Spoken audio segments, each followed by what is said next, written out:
remember her name, but This meeting is being recorded. she actually said that she had met you. So, but I can't remember who it was. She lived in Stavanger. So. Oh, okay.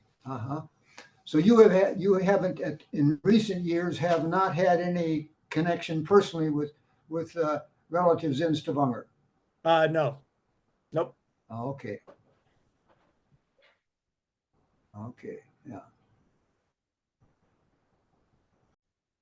Start the recording again. Okay. This meeting is being recorded. Okay. Good afternoon, everybody. I'm Paul Gilje. You can also call me Paul Gilje if you'd like. And we're very honored to have you all on board this afternoon. And what we'll be doing is featuring a family from Iowa who immigrated to the United States in 1883, Maurits and Kristi Gilje. Maurits Gilje was a brother of my grandmother Anne and her brothers Lars, Peter, Tor, and Torvald, all of whom immigrated from Gilje, Norway to the USA. Maurits arrived first in 1883 and settled in northern Iowa. His other siblings all settled in Rolette County, North Dakota. Anne, Lars, and Peter all stayed permanently in Rolette County. Tor returned to Norway in about 1910, and Torvald moved to Chicago. I want to welcome as well on the group this afternoon, Maurice Hillis. Mike is a great-grandson of Maurits Gilje, and he has been working with me on this PowerPoint today. By the way, just to make sure here, are you seeing the PowerPoint presentation right now? Yes. Yes. You are seeing it. Okay, that's good news. Thank you. Okay, now we'll move on to some information as we start. Sometimes it's good to just remind ourselves that there are two different spellings of our common name, Gilje. It's Gilje and Gilje. And the people in the area of Gilje, Norway, some of them have the name with the A at the end, some of them have with the E at the end. In most maps, the spelling with the A at the end is used. In pronunciation, Norwegians all say Gilje, but in America, most of us say Gilje, but there are a few Gilje families in America who still use the Norwegian pronunciation Gilje. The Gilje community in Norway, let me tell you just a little bit about it. It's in southwestern Norway, a short distance east of Stavanger, about 40 miles. It's part of a Gjesdal commune, that's kind of like a county. It's in the larger Dirdal community. Gilje is near the shore of Hogsfjord with access to the Atlantic Ocean. It's a fairly small number of dwellings at Gilje, perhaps 300 population. It's a small area, only about 10 miles in length. It's less than a mile in width. It's the site of a significant World War II battle between Norwegians and Germany. It's economically strong, led by significant, long-standing, local established, locally run, locally employed window factory, Gilje Træ. It's surrounded by scenic mountains, popular with campers and cross-country and Nordic skiers. Here's a map. Oh, excuse me here. This is a map of the southwestern Norway area. You can see there Stavanger, and then circled a little over to the lower right is Gilje. And some of you have not familiarity with this area at all, might be aware of the Preikestolen, which is a big mountain on the Lysefjord, and that's right up here, not too far away.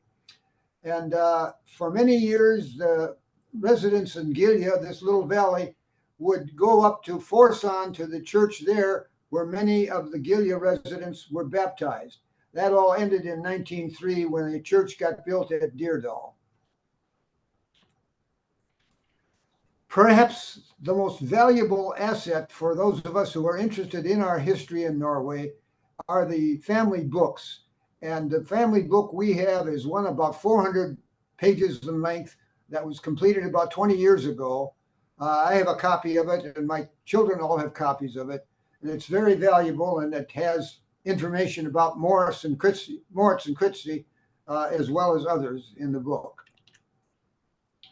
This is the Gilje Valley, and it right in this area here is where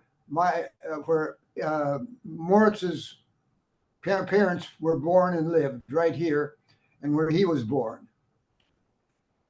This is another similar picture, a little different angle, and it shows way down here the fjord that connects to the Atlantic Ocean, and then all the way up to here. And that's not more than about 10 miles. Very beautiful area, as you can see. And in the middle of that area, right in here, is the major employer of the valley called Gilje Trade that builds windows. A very helpful entity. And over the years, it seems that almost everybody in the Gilje Valley would have worked at the window factory at one time or another. It's a very prominent business today in southern Norway. This is a photo of the Gilje Valley in 1903, and this is where Maurits was born, right there at the bottom of the road up to the mountain. This is a picture that I took in 1980 when I had the good privilege to be there, and this is where that house was then, right there. This is the home where Maurits lived before he moved to the United States. This would be one of his family members right there, and his stepmother is one in here, and I'll explain the stepmother and mother thing very shortly. This is, I mentioned earlier, the Forsand area. This is the Forsand Church in Forsand, about, I don't know, maybe about 20, 30 miles away from the Gilje area. And this is the chapel that was built at Dirdal, which is right at Gilje, in 1903, and is still used today as the worship place. This is Maurits's father, Enok Matthias Gilje, and Maurits' father was married twice, and he was married first.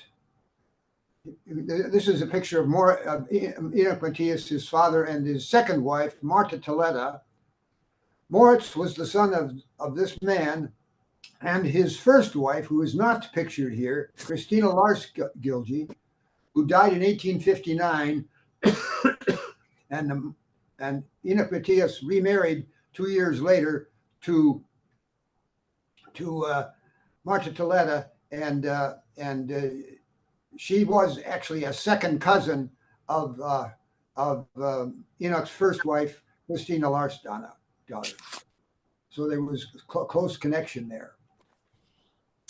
This is the family, Maurits's family, his parents and his brothers and sisters. It's very hard to read this on the screen, so I wanted to have it in the thing, so when you've got a record of this, you've got the exact names and births and deaths of the various people.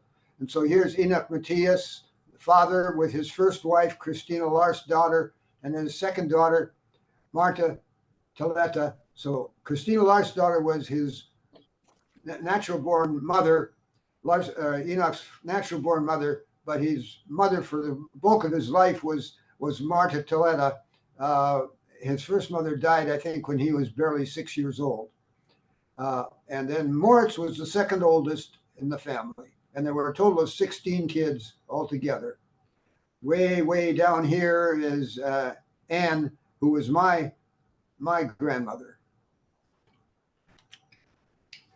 This is Maurits Gilje right here, and his two daughters, Elise and Olga. And we'll be talking about them shortly. They lived in northern Iowa, and we'll now show you a little bit about that. This was the home church in Rock Creek Lutheran Church in Mitchell County, Iowa, and that's located in the northern part of the state. For those of you who are somewhat familiar with Iowa, this would be north central, east of Mason City, Iowa, near a town called Norway Springs. Maurits was a fascinating man, and many of his letters wrote back to Norway were saved.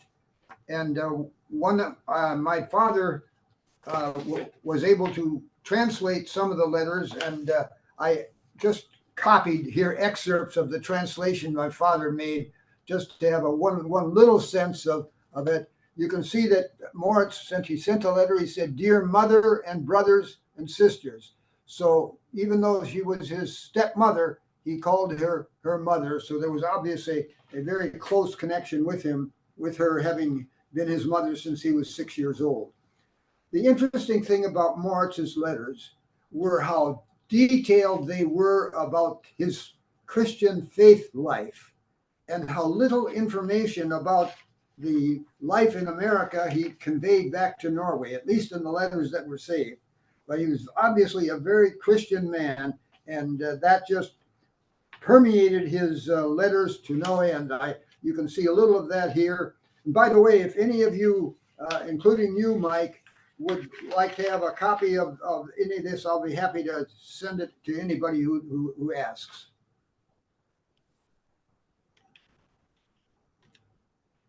There's Maurits's gravestone in Rock Creek Cemetery, Mitchell County, Iowa.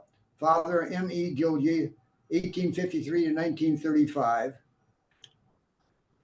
And when he died in 1935, his daughter Elise wrote a long letter to her aunt, my grandmother, in Rolette, North Dakota.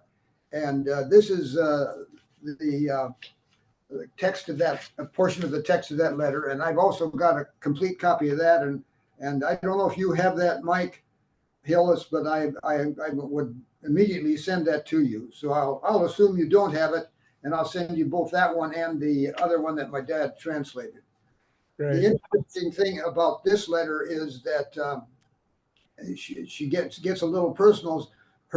Elisa said that her father died in 1935, and Mike's father, Maurice Gilje, Olga's son, was born in 1935, and Elisa, in her letter to Rolette Ann, describes that. Olga was unable to come home.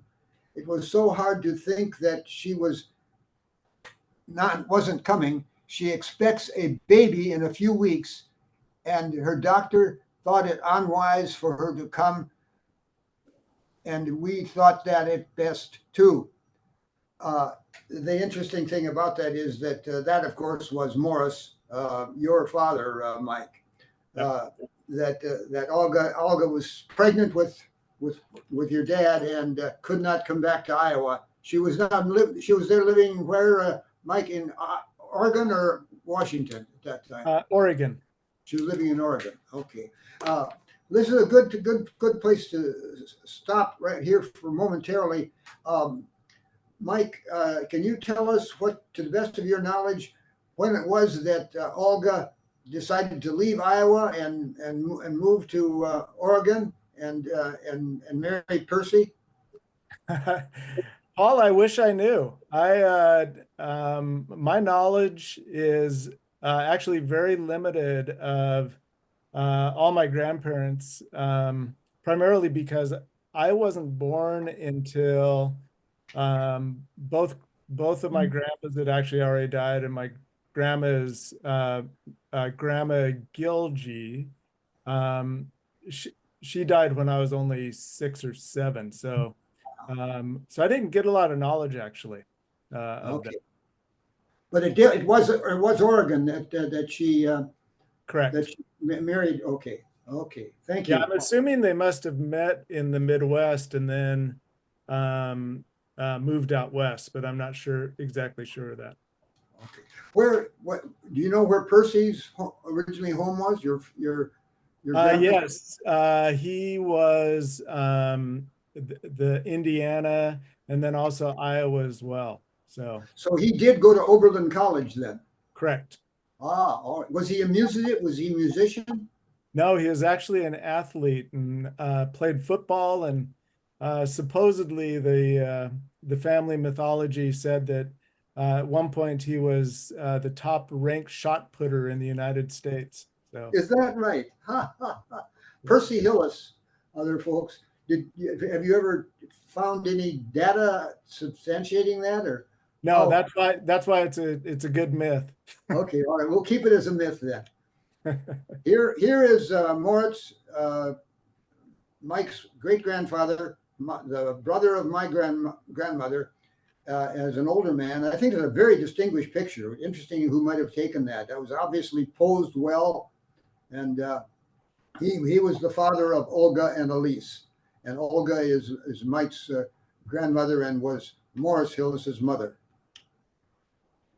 Here is Kristi Tostenrud Thompson, who was Maurits's wife, and they had to have met in the United States. Kristi and her parents had moved to Iowa very, very early. In fact, I'm not even sure if Kristi might have been born in the USA. She was very young anyway when they came. Here in northern Iowa is the site of Maurits and Kristi's farm. Mitchell County is in northern county, and that's this county here, and it's right north of Floyd County, and in sections 17 and 18 of Mitchell County, and this is the land. And Frederica, I believe you and Chuck visited this site, didn't you? We did a few years ago, yes. That's what I thought. Here is the actual plat from 1911 County Atlas for Mitchell County, and you can see Maple Grove Farm is what it was called, M.E. Gilje. I think this corner was called Gilje Corners, wasn't it, Frederica? Yes, correct. Oh, okay. And I think the farm buildings have been removed as of now. I think so, yes. We just saw the site. Okay. Now then, back on Kristi, Maurits's wife, she is buried in Rock Creek Cemetery in Menora, which I think is the same cemetery where Maurits and Kristi are buried. Anyway, this is Kristi's parents' father's gravestone, and this is Kristi's mother's gravestone. And interestingly, not only did we find that, we did find Kristi's mother's obituary, which indicates a little about the family, that she was born in Norway in 1827. By the way, it says Signal, but I wonder if that is in some other place. Sigdal, maybe. Yeah, I think that. Yeah, how do you spell that, Chase or Chell? Sigdal. Oh, Sigal. Okay. Where is that located? Where is that located? Good question. I'm not sure, but I have heard that name. So I'm not 100% sure, but it's a better Norwegian name than Signal. Yeah, much better. Okay. She died in her home in Rock Creek, which is where Maurits was, in 1904. At her home in Norway, she was united in marriage with Lars Tostenrud, and in 1861 they immigrated to the United States. And by that time, Kristi was born, because Kristi had been born a few years earlier than that. They settled in Winneshiek County near Decorah, Iowa, which many of us all know was kind of the center of Norwegian settlement in northern Iowa. Then a few years later, they moved to Mitchell County, where they lived ever since. So it probably was at Mitchell County where Maurits met Kristi. 4 of her children had gone before her death, and that included Kristi. Her husband and 3 children survived her, mentioned their names, 15 grandchildren, 1 great-grandchild. The funeral service was held at Rock Creek Church Tuesday afternoon, March 1st, conducted by Reverend Eunice, and the earthly remains were laid to rest in Rock Creek Cemetery. I think what's interesting about this is that I'm an old newspaper man. That's why I pay attention to this. But her obit was in the Mitchell County Press in 1904, and so they provided all that detail, which I thought was fascinating. How dedicated they were to having a good sized obit. This is Paul, go ahead. Yeah. Sigdal is it's a county about 1 hour drive northwest of Oslo. Oh, it is about 1 hour northwest. So Kristi's family came from an entirely different part of Norway than the Gilje. Thank you much. Here's Kristi's gravestone, and that's in the Rock Creek graveyard in Mitchell County. By the way, some of you who might be interested to know just a little fact is that there are people that go around the nation taking pictures of gravestones in graves, and there's a website called findagrave.com that is just a wealth of very thorough, accurate information about the deceased. That's where we found Kristi's own gravestone and her parents. Here are the descendants of Maurits and Kristi.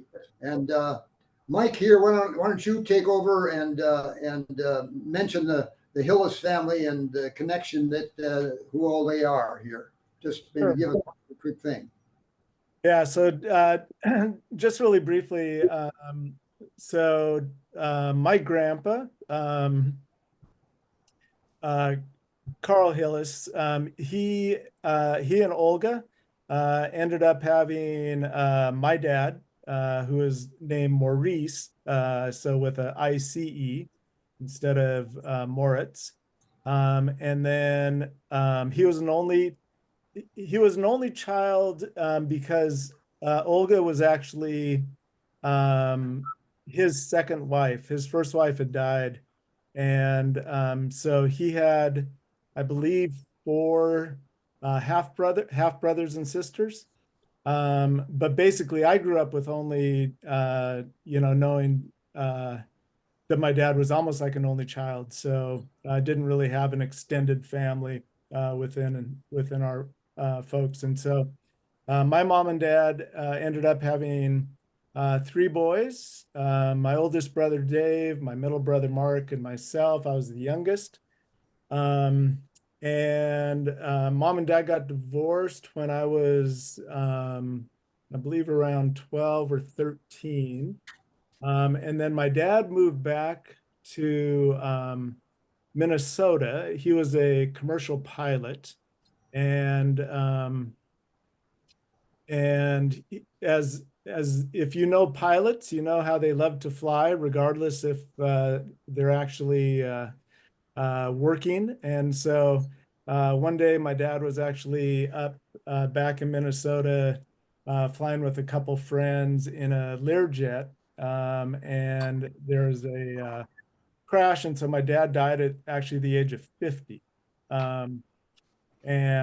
So that's actually why a lot of the family history, you're not really that interested in family history when you're 20. It gets more interesting as you get later on, but we actually didn't have a lot of access to a lot of the family history. My oldest brother ended up having 3 boys. My middle brother ended up having 4 boys, and now I've got a son and daughter, and now we've got grandchildren as well. So they just, as family trees do, they just keep expanding. So that's wonderful, Mike. And you were able to provide this real detailed information about a year ago. Are there more additions to the family since this was put in? Well, actually, my son, his wife is 2 days overdue. So okay. We'll have to make an insert one of these days. Absolutely. I think what's wonderful about this is just imagine what Maurice from great grandpa Maurits Gilje and Kristi would see today. What the result is of their, and they had only 2 daughters, Elise and Olga, but Olga and then really had that greatest accomplishment. I need to, I think at this point, introduce a little bit more information about your dad, Maurice. Morris lived in Eden Prairie, Minnesota, which or in Burnsville, Minnesota, actually, where I lived. And during the 70s until his death, he was good friends of a fellow who was soccer coach in Burnsville, family of the youth soccer. And Morris would have attended several soccer games where my son John was playing. And we never knew Morris, never met him at all. But we learned that later from a good friend of his. I don't even know if you would have known his name, Mike. I was trying to remember, and I can't now remember who Morris's buddy was. But anyway, that was a good connection. And then for some basic reason, I can't tell you why, the funeral for Morris took place at my church, Prince of Peace Lutheran in Burnsville, Minnesota. Do you remember why it was scheduled there? I do not know. Okay, because I was very honored when they did that, and the pastor that was a good friend of mine that officiated at the funeral, Richard Nelson. So it was an honor to have had that connection. And of course, that's when I met you and your two brothers. Right. Now let's get to Olga, your grandma. Mike, I think the most here. This is one photo that do you know if this would have been her college graduation or her high school graduation? You know, I wasn't sure. That's why I put a question mark by it. Okay, I'm not either. But let's take a look at a couple of other pictures. We may be able to guess. This is then the interesting thing that Grandpa Moritz sent his daughter Olga to St. Olaf College, and she enrolled in September 1910. And she had gone to an interesting place called Norway Springs Seminary, which must have been some kind of a parochial high school. So you have to be just thrilled to have seen that Kristi and Maurice were very much committed to education for their daughter. Not too many women were admitted to college in 1910. And this is from the yearbook showing Olga. And I assume, Mike, this must be the graduation year. We don't know that for sure. Yeah, I believe it. I believe it is. Okay. And then the interesting thing for the rest of us, and I don't think Mike would point it out, but it's just wonderful that Mike today is the dean of the school, the Graduate School of Education at California Lutheran University. So Olga's grandson is she graduated from St. Olaf College, and her grandson is the dean of the Graduate School of Education at California Lutheran University. So congratulations. That's terrific. By the way, what schools did you go to, Mike? So I was actually a public school university person. Went to Western Washington University for undergrad and master's, which is up right near the Canadian border, near Vancouver, Canada. And then I did my doctorate at the University of Washington in Seattle. Okay. There are other Gilje families in the Washington area. Have you met any of those relatives over the years? Not to my knowledge. Okay, because great grandpa Moritz's brother, no, I have to. His Torvald's children all were from the Washington area. Now here's another illustration. This is a program from the orchestra at St. Olaf, and Olga was a violinist, and you see her name there with the violinist.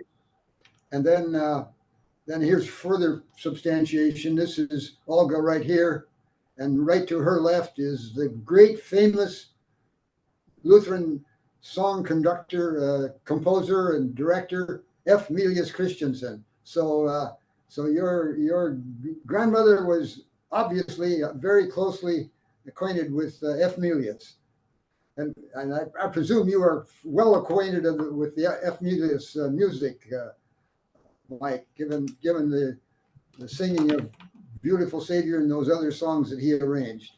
Yeah. So that was pretty interesting.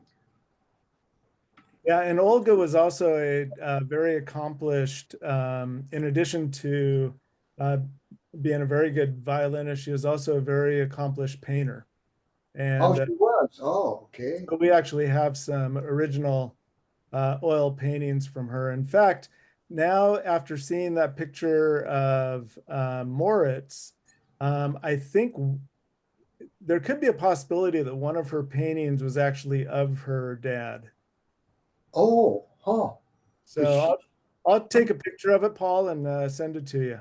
Oh yeah, do that. That would be interesting. So you have a couple of paintings of her by her, and one of them looks like it might have been her father. Yeah, could be. Oh, it'd be fun to see that. Thank you. This then was Olga's husband, Percy, who, as Mike said, had originally lived in Indiana, and Oberlin is Oberlin, Ohio. Yep. Okay, and obviously this is the football player right here, huh, in the middle. Yep, that's him. Okay, he looks like a very distinguished guy. Did his sons all play football, by the way? Well, his dad, so my dad, he actually ended up being 6'5", but it actually ruined his athletic career because he grew 11 inches in 1 year. And so it ended up creating quite a few physical issues with his knees and whatnot. But then myself, my two brothers, we all played football, basketball, baseball every year. So. Oh, okay, all right. And then, as you said earlier, Morris was a shot putter. That was one of the best shot putters in the nation. Okay. Now then, this was a little segment we dug out of Ancestry.com just recently by asking what information there was about Olga. This is the local newspaper's announcement of the shower for Olga on her getting married to Percy. Interesting, they called him Dwight Hillis. I assume that was his middle name, huh? Well, no, I mean, his middle name was actually Bernadotte, I believe. No, his name. Yeah. Yeah, I mean, his full name was Percy Bernadotte. Oh, they must have just the newspaper got it wrong. Yeah, he did have he had a brother, or yeah, I think he had a brother that was named Dwight. So okay. Anyway, that's just an interesting thing. Who these other people are obviously people in the Norway Springs, Iowa area. Frederica, did you travel through Norway Springs, the city? Well, we did. We were nearby there, Paul. Yeah. Okay. Did you go to the Rock Creek Cemetery too? No, I don't think so. Good. Okay. And here then is Maurice Gilje, the father of Mike and the grandson of Olga and the grandson of Maurits Gilje. So this is a cute picture, isn't that, Mike? Yeah. Why don't you just offer whatever comments you want to hear about these, and we'll move these on since it's about your dad. Sure. So again, he basically grew up as an only child, because when his dad remarried after his first wife died, she actually died in I believe it was a kitchen explosion, like a oven was left on and the gas and something had happened. So anyway, his dad then remarried Olga a little bit later. And so he grew up as an only child, grew up outside of Portland. in a little town called Cornelius, Oregon, where Percy owned a hardware store. The Hillis family had actually moved west because of land speculation, doing timber work, and basically kind of lost everything during the Depression. And so then they settled in Oregon.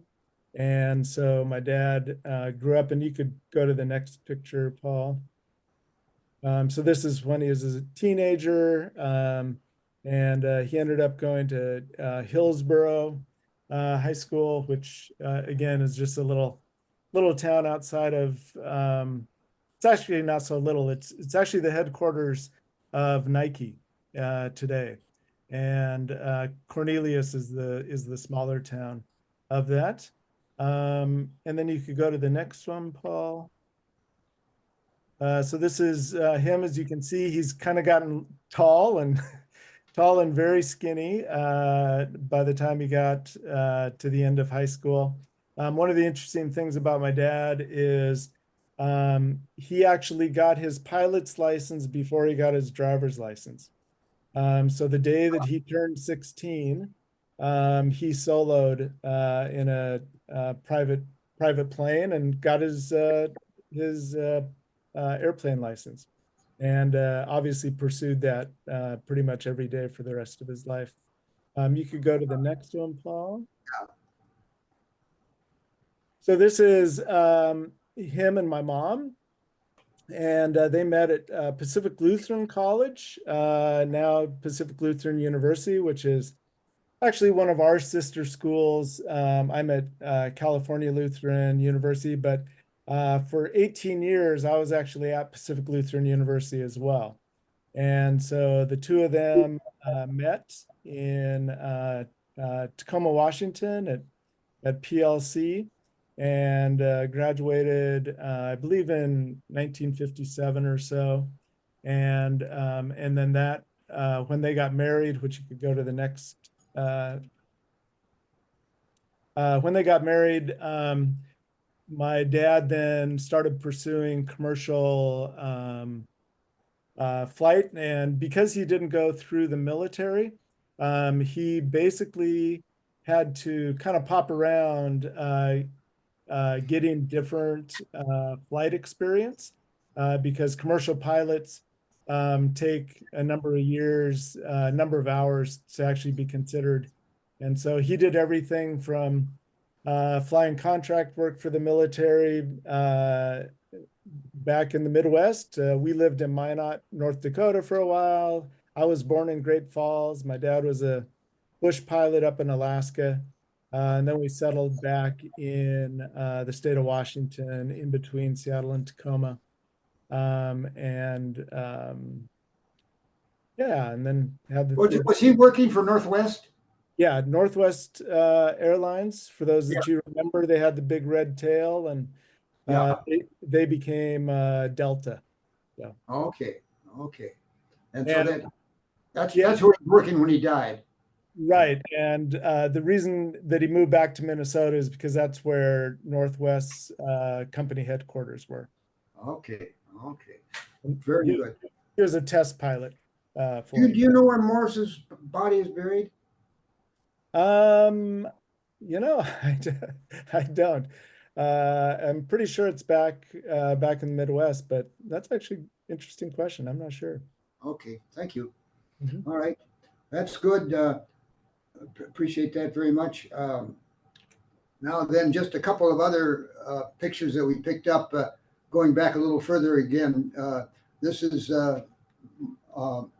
Morris's mom's tombstone in Forest Grove, Washington County, Oregon. That's where she is buried.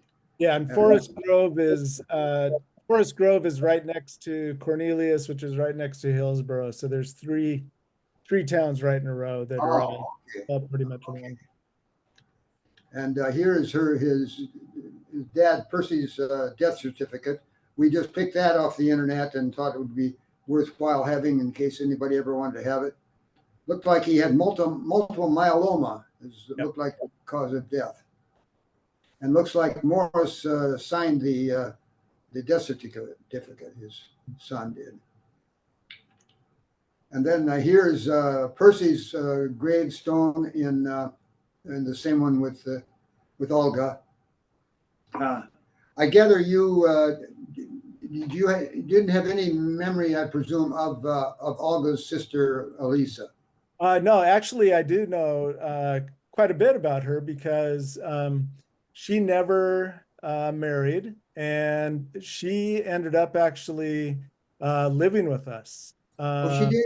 Oh, Yeah, so when she was living with Olga, and when Olga died, she came to live with us and actually lived with us even after my mom and dad got divorced, and ended up passing away, I want to say probably in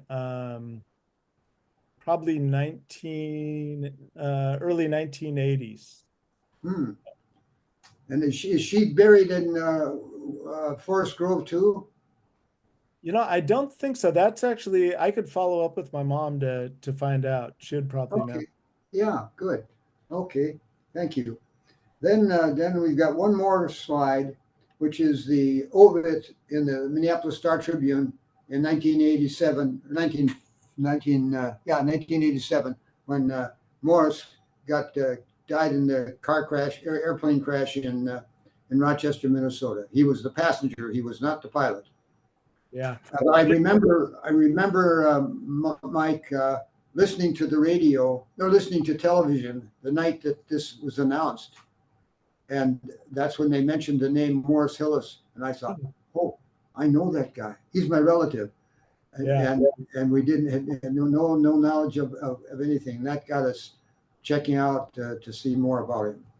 Yeah, Well, and actually they don't know actually if it was pilot error or an engine malfunction. malfunction. Oh, Yeah, okay. they actually could never prove it one way or the other. And so I think the National Transportation Safety Board, basically just ruled it inconclusive. So. Uh-huh. Uh-huh. Okay. Well, now I think we're ready to receive any questions from anybody, comments. Mike first, do you have more to add, Mike? From Well, the visit? not a lot, other than I actually have visited Gilje back in 2000, 2001. I had the good fortune of being a Fulbright scholar in Norway, and was uh, held a position that worked for the Ministry of Education, where we did seminars all over Norway, and I would travel almost every week to a different community in Norway, and spent a full year going up and down the country. And so I've probably seen quite a bit of the country, and one of the places that I was able to get to was the Stavanger region. And since we were there, I made sure that I traveled out and saw the valley and saw where the family came from. So. Do you remember who you met out there? I don't. I know as a relatively young couple, but they knew you, Paul. Okay. Okay, that's interesting. Well, thank you. Okay, questions from any of you? Comments or questions, not just questions. Any observations you want to make?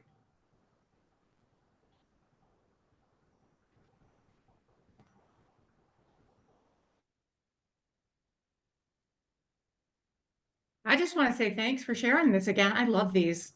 This is really informative and interesting. Thanks so much for sharing, both Mike and Paul. Great. Very welcome. Very interesting. Thank you. Very interesting. Thanks, Cheryl. You know, one of the other things that I would say that's fascinating the way things kind of get built into families is as Paul mentioned, the fact that Olga did end up going to St. Olaf and then obviously my grandpa as well went to college, and then my mom and dad, and so on and so forth. It's interesting how those values, get embedded in families. And so, like when I was, going through high school, I was not the most scholarly student. Let me say that. But at the same time, it was always kind of understood that college was one of the things that we did in our family. And so it is fascinating when you look back at the history of it and how early that started and how that value got put in there. Paul, one question. I think you might, go ahead. I'm sorry. Go ahead, Shell. Olga and her husband. What kind of work or life did they have? Yeah, so Olga's husband was basically owned a hardware store, and did that for a number of years, but actually came from the timber industry. And Olga was really just stayed home and took care of my dad, as far as I know. Yeah. Mm-hmm. But we have a lot of educators in our family, and we have a lot of actually people in ministry as well. Oh. What's the connection to ministry in your family? So my dad's two cousins were a couple of gentlemen they're twins called Dick and Don Hillis, named Dick and Don Hillis, and they were very significant missionaries in the kind of mid 1950s,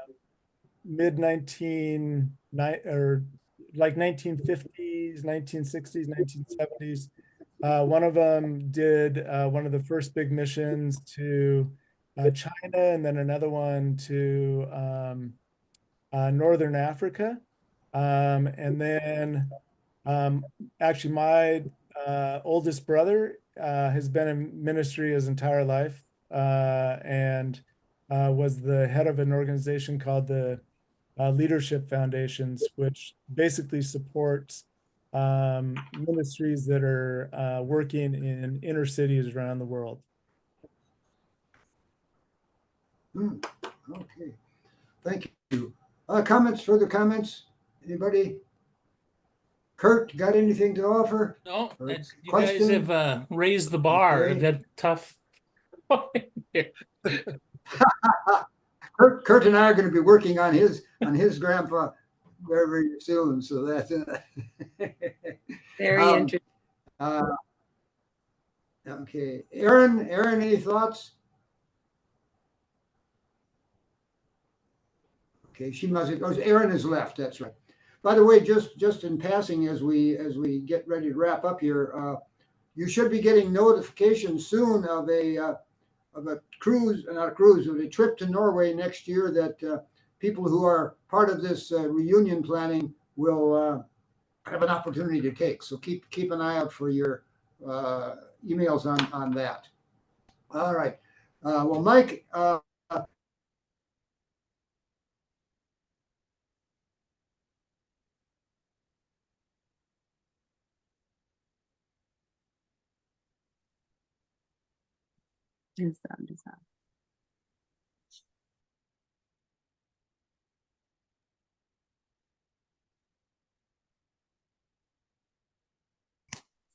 I think Paul froze on us. I think so. Yeah. There he is. No. Elvis left the building. Yeah.